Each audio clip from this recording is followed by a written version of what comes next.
Okay, this video will give you some tips that can help to survive unemployment condition because since 2020, particularly March 2020, there are many Filipino people around the globe.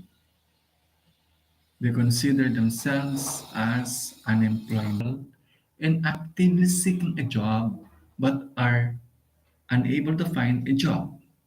Included in this group are those people in the workforce who are working but do not have an appropriate job, usually measured by the unemployment rate, which is dividing the number of unemployed people by the total number of people in the workforce. Unemployment serves as one of the indicators of a country's economic status. So, the term employment is often misunderstood it, as it includes people who are waiting to return to a job after being discharged, yet it does not include individuals who have stopped looking for work in the past 4 weeks due to various reasons such as leaving work to pursue higher education, retirement, disability, and personal issues. Also, people who are not actively seeking a job but do not want to work as are not classified as unemployed. People who have not looked for a job in the past 4 weeks but have been actively seeking once in the last 12 months are put into a category called the marginally attached to the labor force. Within this category is another category called discharge or discouraged workers, which refers to people who have given up looking for a job. The categories mentioned above sometimes causes confusion and debate as to whether the unemployment rate fully represents the actual number of people who are unemployed. For a full understanding, one should just the box, okay? Unemployment with the term employment describes as individuals raised age 16 and above who have recently put hours into work in the past weeks, paid or otherwise, because of self-employment. Therefore, if you are seeking for a job for more than 12 months, you're considered as unemployment.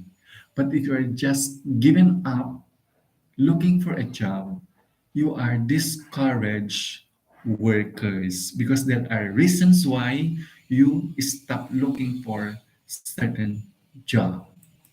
Okay, there are four types of unemployment: demand deficit, frictional, structural, and voluntary unemployment. When you say demand deficit, this is the biggest cause of unemployment that typically happens during a recession. When companies experience a reduction in the demand for products or services, they respond by cutting back on their production, making it necessary to reduce the workforce within the organization. In effect, workers are laid off. That is demand. Number two, frictional unemployment. Those workers who are in between jobs, an example is a worker who recently quit or was fired, is looking for a job in the economy, but is not experiencing a recession.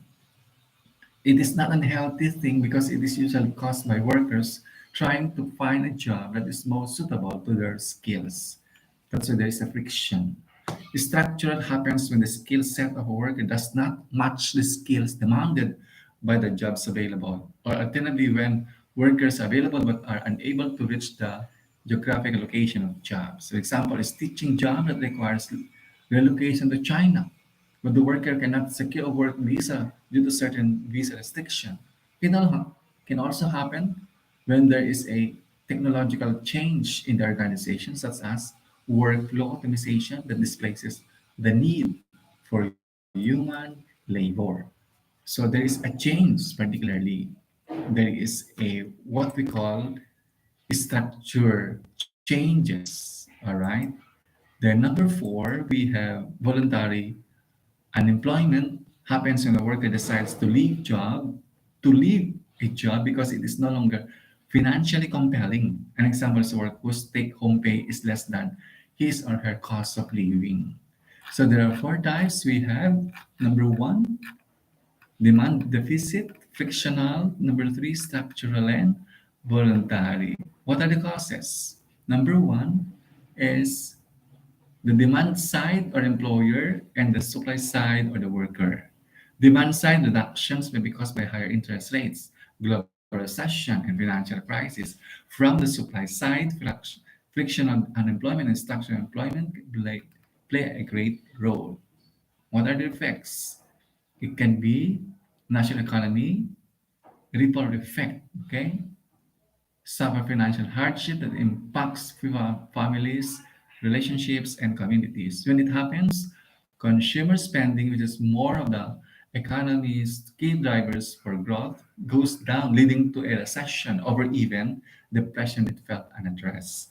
Unemployment results in reduced demand, consumption, and buying power, which in return causes lower profits for businesses and leads to budget cuts and workforce reductions. It creates a cycle that goes on and this difficult to reverse without some type of intervention. Okay, unemployment is a serious social and economic issue that results in a tremendous impact on everything but is often overlooked. A stronger system of assessing unemployment should be put in place in order to determine its causes and how to address it better. So, those are some causes and effects of unemployment. Sometimes, a certain person, if you are not healthy to deal with your unemployment situation, it tends to to give you a anxiety condition in your life because you're always stay at home, you're always looking for what problems. But if you are somehow getting out or you go to market, routinary changes in your situation, but we cannot afford to say that this is your practice. But sometimes people tend to stay at home for a longer period of time, but that is not good. There is always a time for rec- no, regression of yourself. When you say regression, there is a change between home, outside, of course, you getting inside what you know. But thank you very much for listening to Saint Christopher 2022. Thank you who viewed my channel, who gave me a certain way to improve my videos, and I'm very thankful to that. And I'm looking forward for your comments and suggestions. Thank you. Please subscribe my Saint Christopher 2022 YouTube channel.